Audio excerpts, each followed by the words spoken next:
మూడో ప్రపంచ యుద్ధానికి సిద్ధమనేస్తోంది ఉక్రెయిన్.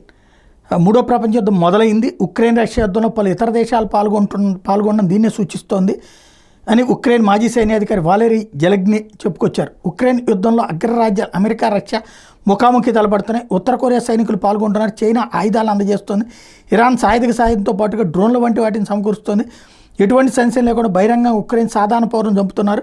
అంటే ఉక్రెయిన్ కేవలం రష్యాను మాత్రం ఎదుర్కోవడం లేదు అని చెప్పుకొచ్చారు. తమ దగ్గర ఉన్న అత్యాధునిక టెక్నాలజీతో ఉక్రెయిన్ యుద్ధాన్ని కొనసాగించవచ్చు అని, ఇతర దేశాల మధ్య లేకుండా విజయం సాధ్యం కాదని వాలెరీ స్పష్టం చేశారు. రష్యాతో యుద్ధానికి సంబంధించిన వ్యూహరచన విషయంలో ఉక్రెయిన్ అధ్యక్షుడు జెలెన్స్కీకి వాలెరీ జెలెన్స్కీకి మధ్య భేదాభిప్రాయాలు తలెత్తడంతో వాలెరీని ఏడాది ఫిబ్రవరిలో సైన్యాధిపతి పదవి నుండి తొలగించారు. మరోవైపు రష్యాపైకి ఉక్రెయిన్ ఇటీవల అమెరికా, బ్రిటన్ల క్షిపణులు ప్రయోగించడంతో దాని ప్రతిగా రష్యా గురువారం ఉక్రెయిన్ మీద ఖండాంతర క్షిపణి మధ్యశ్రేణి క్షిపణి ప్రయోగించింది. ఉక్రెయిన్తో జట్టు కట్టే ఏ దేశ భూభాగం మీదకైనా ఈ క్షిపణులు ప్రయోగించగల సత్తా తమకుందని పుతిన్ హెచ్చరించారు.